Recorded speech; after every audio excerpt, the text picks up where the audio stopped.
Boys to Men Mentoring, take one. Joe, Yeah. Mr. Sigurdson, thank you for taking the time today to sit down and talk with me about such an amazing foundation. So I have done a little research on your company. I'm a member of the teams. I'm a newbie with the 100 Wave Challenge, Right. but I don't know a lot about the history, and I would love to hear the story today. And if you don't mind just relaxing with us and sharing your story, tell us a little bit about yourself and how you got started with Boys to Men. Okay. Well, I had some exceptional parents,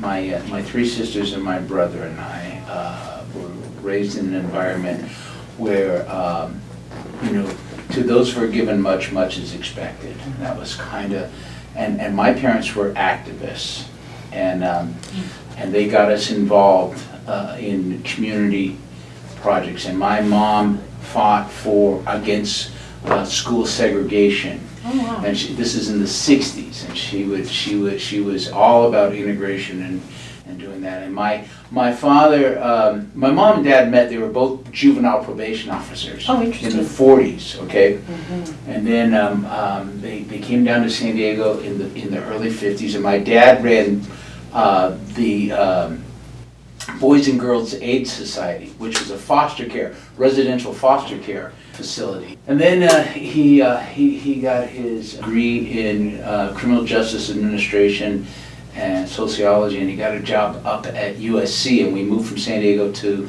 Inglewood. Wow. And I grew up in Inglewood in the 60s, during the civil rights, during the Vietnam War. It's a busy street. And USC was there was a lot of activism going on, and our parents would take us to anti-Vietnam War rallies and to civil rights rallies at Exhibition Park. And I remember listening to a very young Jesse Jackson and Joan Baez and Oh, wow. Tom Hayden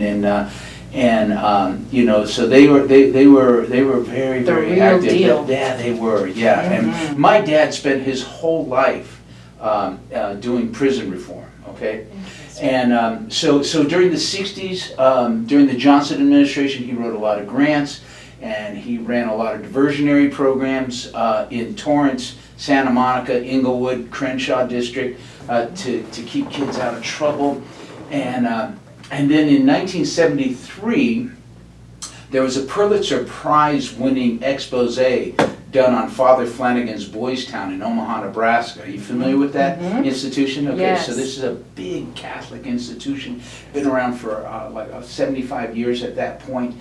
And there was a bunch of corruption and nepotism and abuse going on, and so they did a nationwide search to bring somebody to transform that institution. And they hired my dad, and we moved to Omaha. I was 16. I just got my license, and I'm moving from LA to Omaha, Nebraska. So, yeah. Anyway, so he ran Boys Town, and so. He's a pretty amazing guy, and then he spent the rest of his life, he had a management training company, and he transformed probation departments, Okay. and he came up with this formula called CRMT, which is Community Resource Management Teams, and it was a very action-based approach to probation. Instead of just go, hey, you keeping your nose clean, and you buy somebody a cup of coffee, slap them on the back, and send them back out. Right. The way that he had this organized, it was really about rehabilitation and finding the resources in the community to make sure that these guys on probation had as many opportunities to be successful as possible. So that's how I was raised. The history. Okay. So those were my parents, and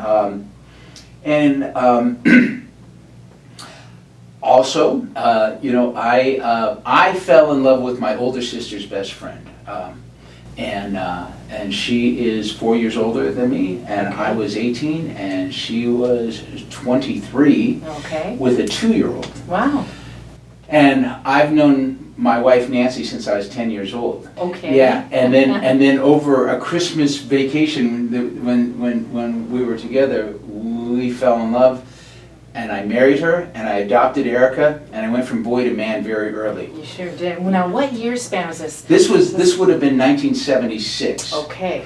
I moved from we were in Boulder, Colorado. I moved out back to San Diego, and Nana and I got married and adopted Erica, and I went to work in the man's world. I got a union job Oh, wow. out in Santee, California, veneer graphics, you know? Yeah. And I was by far the youngest guy on the shift, you know? For real. Like by 10 or 15 years, you know, so I was 19, I just turned 19, and I got this job, and it allowed, you know, it allowed me to make a union wage and have medical and dental, you know, I had benefits for my family, I got time and a half and double time for 8 hours and Saturdays and Sundays and all that. Amazing. So for me it was, you know, but I was geared, you know, my parents, they just stressed education, you know, and before I fell in love with Nan, you know, my career path was to become a juvenile, go to school, become a juvenile probation officer, and then a public defender.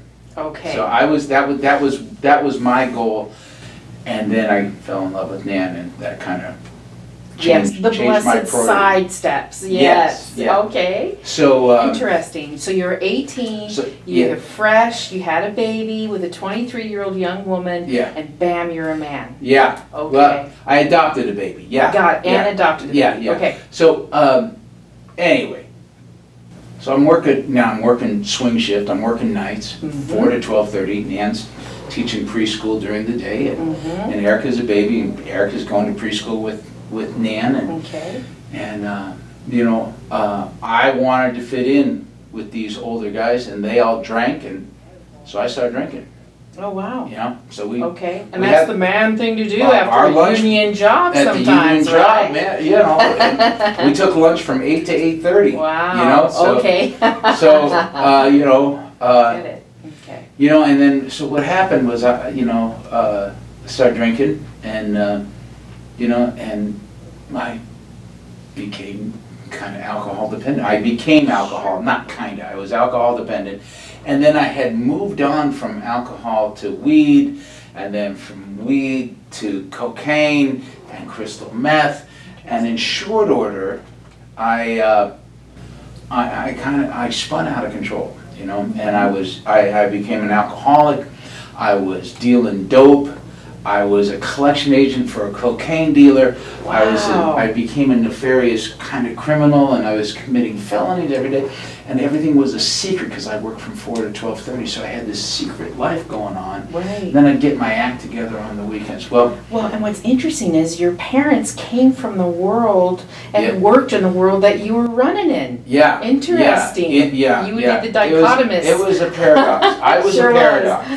I was a paradox because while I was doing that, I was also on the La Mesa Citizens Committee for the 5-year plan. So I was a part of the La Mesa City Citizens Review for the 5-year plan for the city of La Mesa. So I'm working with the mayor and the city council, and then I'll go to work, and then I'll run a couple of pounds up to LA, Wow. and then I'll come, you know, and so I was all over the place. I was, you know, I was doing civic stuff, and then I'd get my act together on the weekend and be a dad and a husband, and, you know, try to slow down my role a little bit, and then, anyway.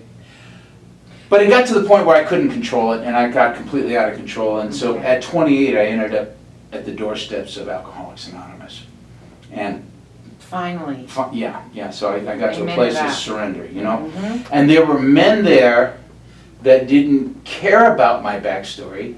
They didn't care, they didn't want to hear it, they just wanted to know, what are you going to do to clean up your mess, and how are you going to move yourself forward, you know? Awesome. And we suggest you do these steps. So I had these wonderful, caring men that were meeting me right where I was, not projecting or judging me, listening to me, accepting me, encouraging me, supporting me, and holding me accountable. Excellent. Well, so I really learned how to be a man, you know, how to take responsibility for my life, how to take responsibility for my mistakes, how to clean up my mess, how to make amends, you know, how to turn my will and my life over to, you know, the care of God, you know, you know, a series of surrenders, you know, the paradox of you know, by becoming powerless, I'm empowered, you know, by surrendering, I'm victorious over the drink, you know, so I learned a lot about, Ingrained.